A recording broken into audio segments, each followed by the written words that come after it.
तो जोरदार तालियों में हम वेलकम करने जा रहे हैं जावेद शेख और बहरोज सब्जवारी को। अस्सलाम वालेकुम जी।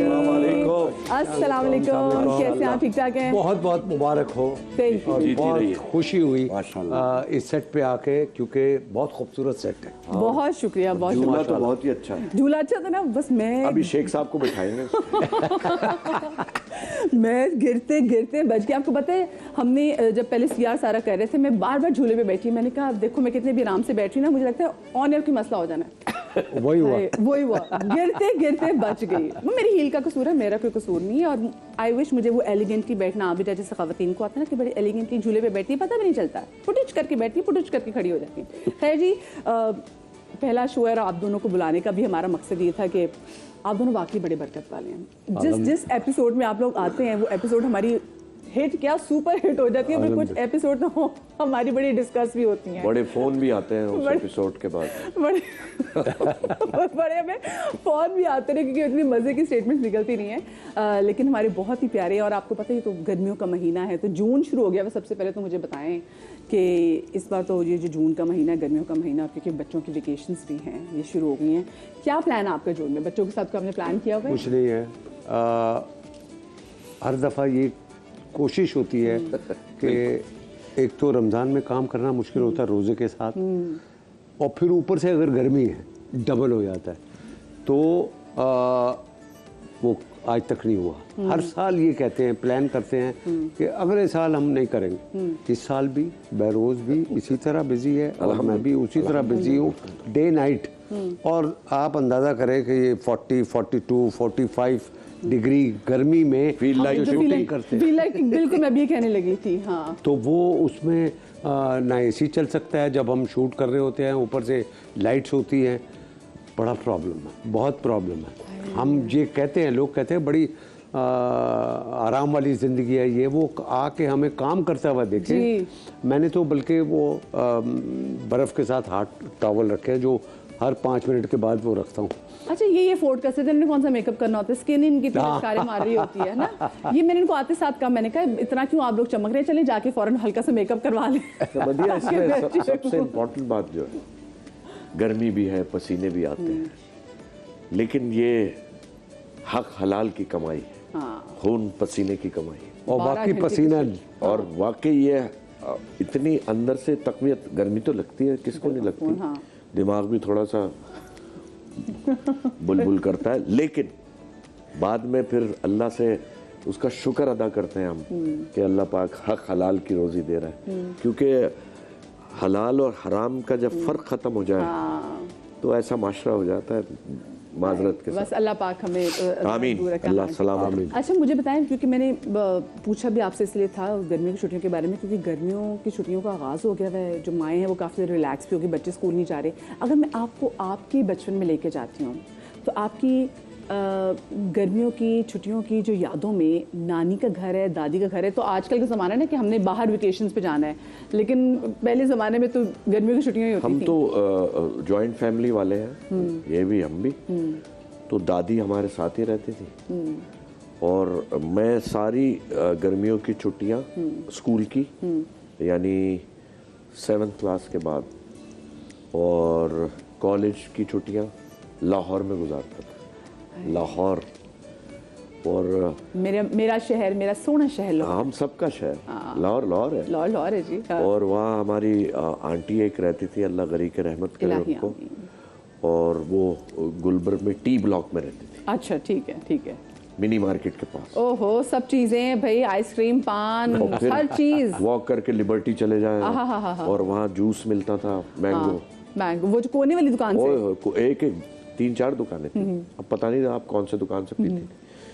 तो वो क्या बात थी जी। और असल में लाहौर जाके ग्रीन हो जाता आदमी। तो हम तो वैसे भी सब्जवारी हैं, आपको तो अब तो आपको बहुत अच्छी तरह पता चल चुका है। मुझे भी बहुत अच्छी एक्सक्यूज मी, शेख्स भी बैठे हैं। हाँ, शेख्स। असल में ये इजी नहीं लेना शेखों को, ये असल में इनका ताल्लुक पिंडी से है। जी।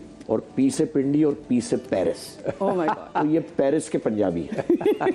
वैसे लगते भी ना वो हुसन वैसे वाकई फ्रांस का ही है। अगर आप शेख साहब को देखें ना, शेख Yes, साहब से yes, 100%। हर जगह वैसे ना, मैं अभी बात करूंगी तो लोग कहेंगे यार फिर वही सवाल हो, शेख साहब भी कहेंगे, लेकिन वाकई लोग आपके, आप कहीं भी जाते हैं तो लोग पूछने पे मजबूर हो जाते हैं कि भाई डॉक्टर भी बताते हैं, बट वैसे आप कैसे केयर करते हैं मुझे ये बता दें। माशाल्लाह माशाल्लाह, ऑफ कोर्स गुड जीन्स आपकी वो होगी, ये I'm sure। माफ कीजिएगा, ये अम्मा पे मदिया गई, बेटा, अब्बा पे गई है। मदिया ये बता नहीं पाएंगे, क्यों? उसमें बहुत से राज हैं जो अफशा होंगे। तो मेरे ख्याल से बस ये हैं पेरिस। ये असल में आज से कोई 125 साल पहले पेरिस गए थे।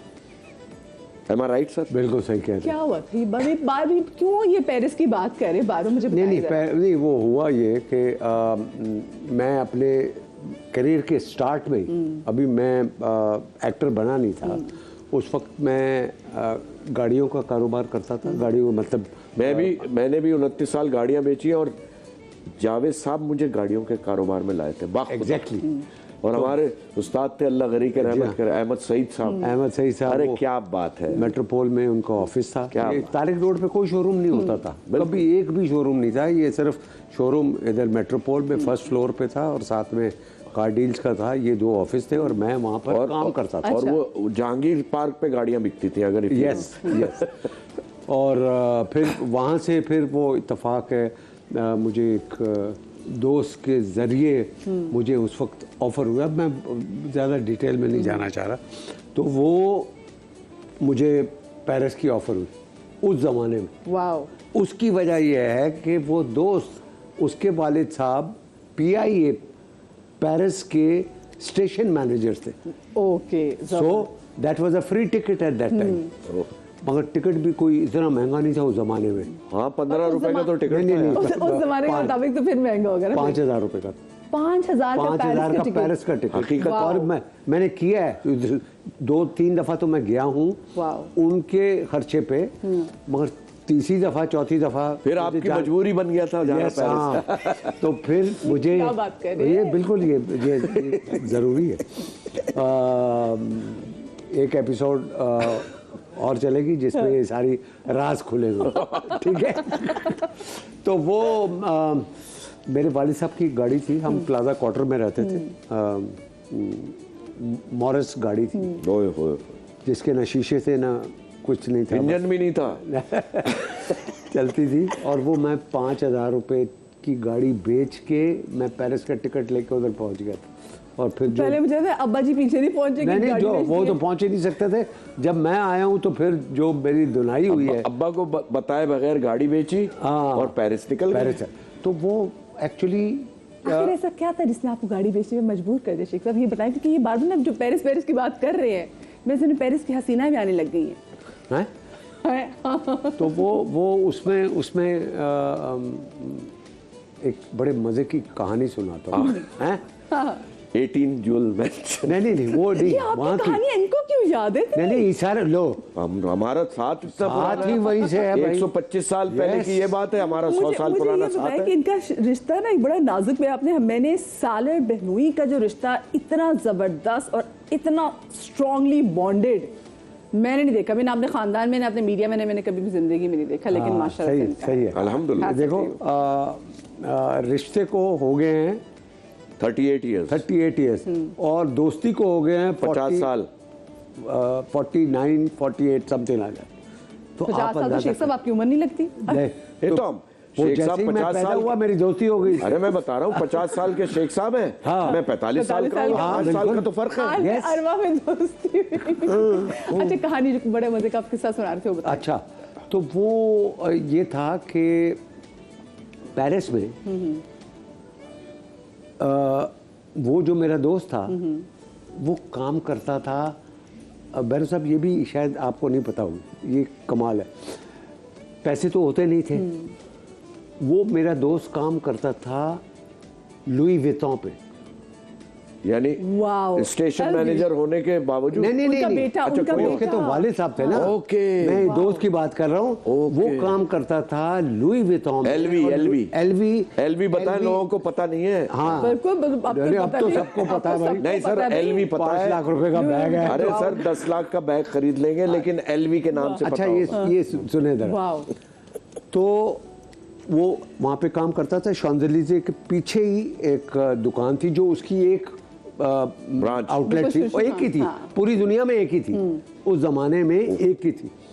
और उस वक्त भी ये हाल था बैरो साहब के लाइन लगती थी, सुबह 7 बजे से लाइन लगती थी और लोग खड़े होते थे, जैसे ही दुकान खुलती थी फ्री बढ़ता था, फ्री। नहीं नहीं symbol भाई था वो ना। अच्छा, एक और कमाल ये था, जितना रश होता था उतनी रिस्ट्रिक्शंस होती थी दुकान के अंदर। ओके। वो क्या करते थे कि कस्टमर आता था, वो कहता था कि भाई मुझे एक बैग दे दे, एक सूटकेस दे दे, एक छतरी दे दे।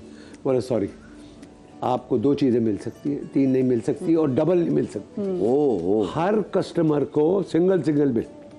वाओ। अब वो रश लगा हुआ, तो खैर मैं अपने दोस्त को छोड़ने जाता था उधर सुबह, तो देखा लाइन लगी। मैंने कहा ये क्या है, तो उसने मुझे बताया कि भाई ये ब्रांड जो है पूरी दुनिया में पॉपुलर हो गया और स्पेशली जापान में।